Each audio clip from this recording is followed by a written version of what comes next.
There's a moment in Skies of Arcadia that I don't think I can actually point to. It's not a cut scene and it's not this big boss fight. It's not some huge emotional moment in the story. It's just sailing.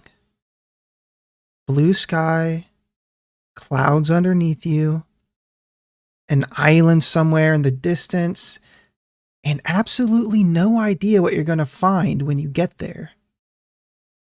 I've played a lot of JRPGs since Skies of Arcadia and before Skies of Arcadia, and very few of them have ever made me feel the way that did. And that's what I really want to talk about in this video.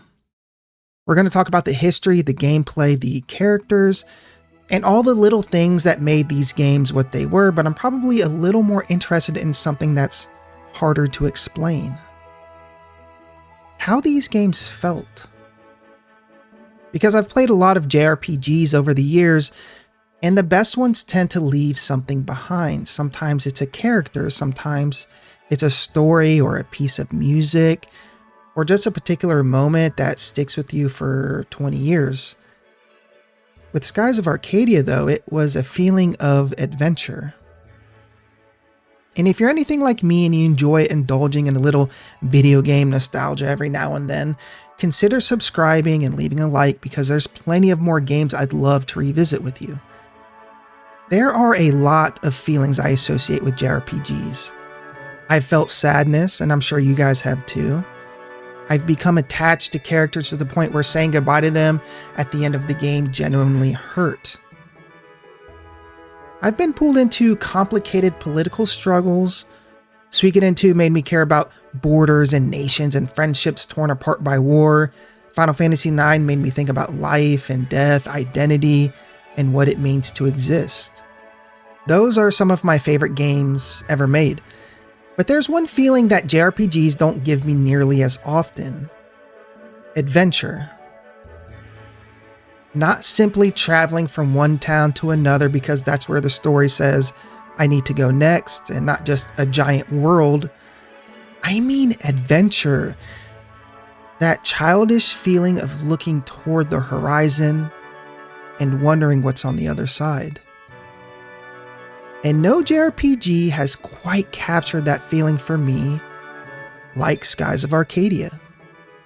Because this is a game about looking towards somewhere you've never been and going there. Skies of Arcadia arrived on the Sega Dreamcast in 2000, developed by Overworks and published by Sega. And looking back, there's actually something a little bittersweet about that, because here was this relentlessly optimistic game about sailing toward this unknown future and unknown adventure, released for a console whose own feature was quickly disappearing. The Dreamcast wouldn't survive much longer, but Skies of Arcadia did. And a couple of years later, it arrived on the GameCube, and bringing the game to a whole new audience, which is where I first played it, while adding new content and making some welcome adjustments to the original. And more than 2 decades later, people are still begging Sega to bring it back. And I think there's a reason for that, because while there have certainly been bigger RPGs since then, and prettier ones, and more sophisticated ones, there still isn't much else that feels like Skies of Arcadia. The first thing you need to understand about this world is that there really isn't a world beneath your feet. There is only sky. Clever name for the game, right? Continents float among the clouds. Civilizations exist on islands suspended above this endless abyss. Ships don't sail across oceans, they sail through the air. And scattered somewhere within the impossible blue expanse are places that nobody has ever seen before. That's the hook. You play as Vice, this young blue rogue sky pirate traveling alongside his childhood friend, Aika.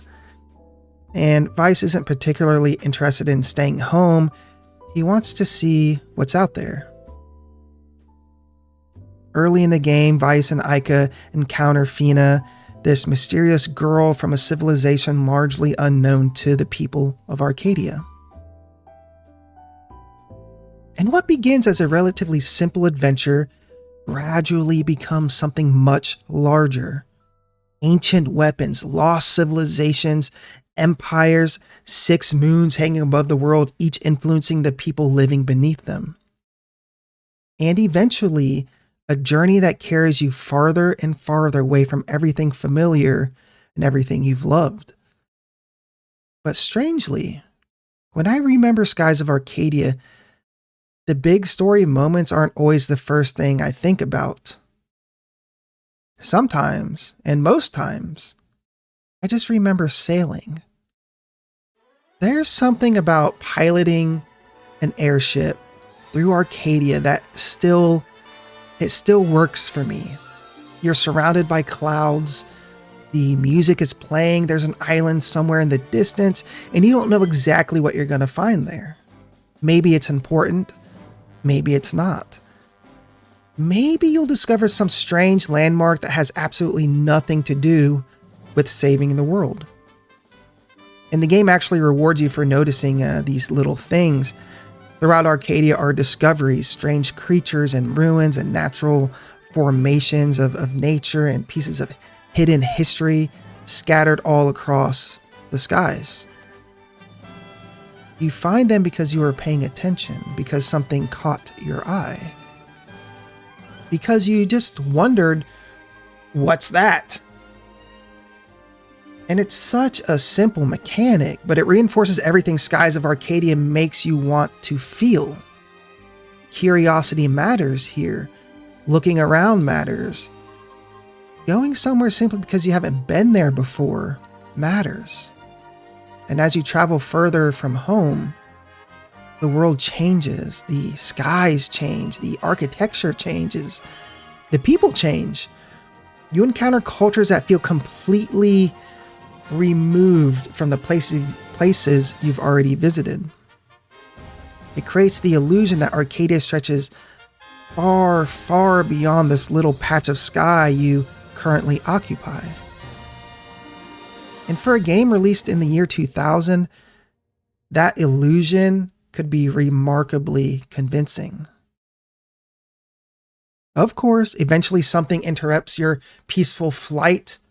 And if you've played Skies of Arcadia, you already know what I'm talking about. The random encounters. A lot of random encounters. This is still a very old school turn-based JRPG, and it carries some of that baggage with it. So yeah, like battles can be pretty frequent. Animations can take their time, and revisiting the game today definitely exposes parts of its design that haven't aged as great as the blue skies surrounding them.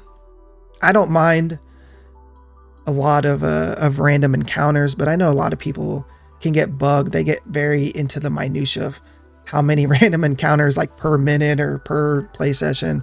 I don't care. I love it all. But the battle system itself does have some pretty interesting ideas.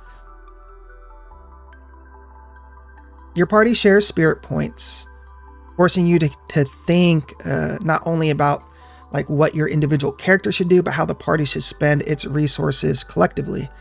Characters can attack and defend, cast magic, use items, or unleash these special moves, and the different moonstone colors add another layer to combat. It's a pretty solid system, but if I'm being completely truthful, it's not why I remember the combat in Skies of Arcadia. Because eventually the game asks you, what if we made the ships fight?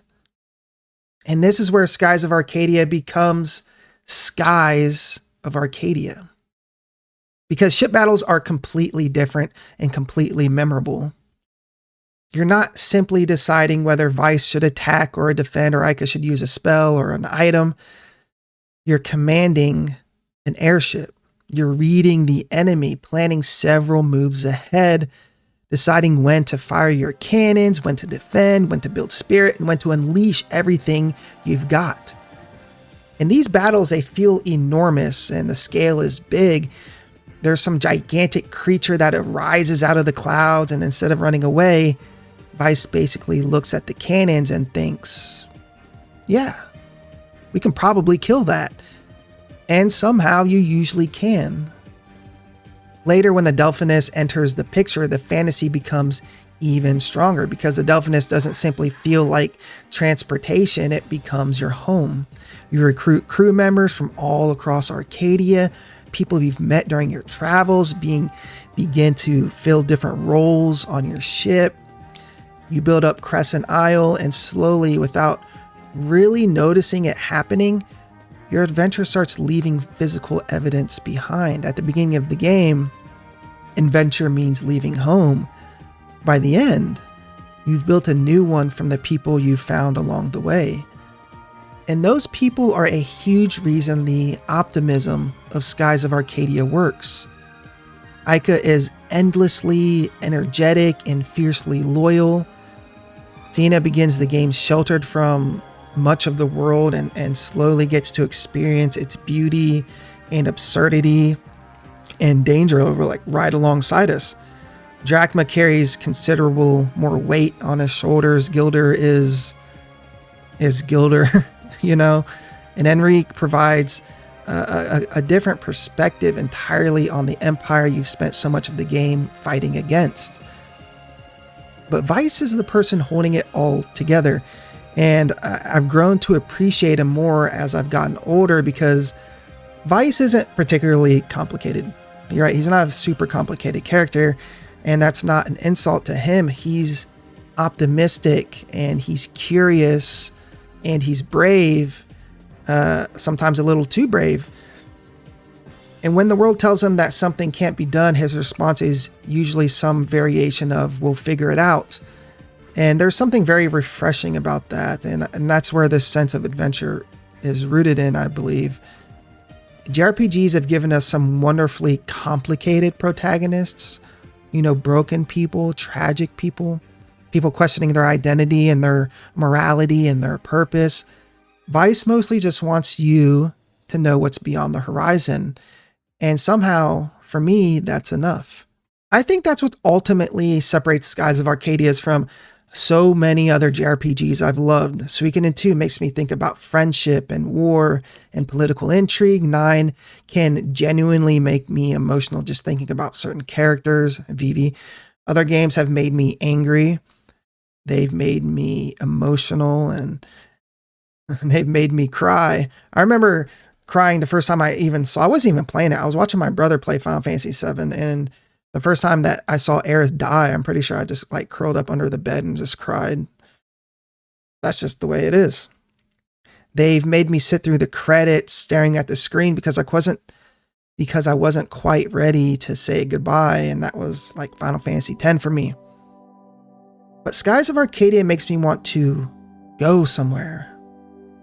Right? It gives me this feeling that I had when, and a lot of us probably, not a lot, every kid had this. When you were younger, the world just seemed impossibly large. When places I'd never visited might as well have been Arcadia themselves. Like when going to a town over felt like an adventure, you know what I mean? You didn't know what was out there. That was the exciting part. Maybe that's why this game has stayed with me. Because getting older has a funny way of shrinking the map. The world always gets smaller the older you get. Mysteries become answers and places become coordinates. You start thinking about destinations instead of journeys, and eventually there aren't many blank spaces left. But Arcadia is almost made entirely out of blank spaces. And yes, some of those blank spaces contain random encounters every 12 seconds. Nothing is perfect. But I can forgive when I look out from the deck of that ship. When the music kicks in. When another island appears through the clouds. When Vice stands there looking towards something none of us have seen yet. More than 20 years have passed since Skies of Arcadia first appeared on the Dreamcast. Obviously, Sega left the console business and the industry has changed, and JRPGs have definitely changed. And those of us who have played these games have changed too. We're older now. We have responsibilities we didn't have then, problems we didn't even know existed. And maybe that's part of why returning to games like this feels different.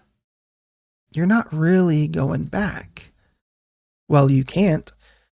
The person who originally sat in front of that television isn't really there anymore. But the strange thing about games is that sometimes the world you visited is. Arcadia is still waiting. The islands are still floating above the clouds. The moons are still hanging in the sky. The Delphinus is still ready to leave. And somewhere beyond the horizon, there's still something we haven't discovered yet. Maybe that's what I've always loved about Skies of Arcadia. Not the combat, not the graphics, not even the story.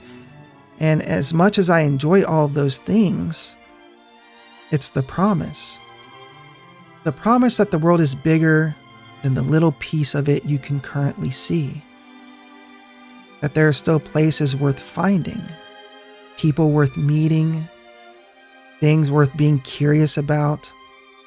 All you have to do is pick a direction and sail.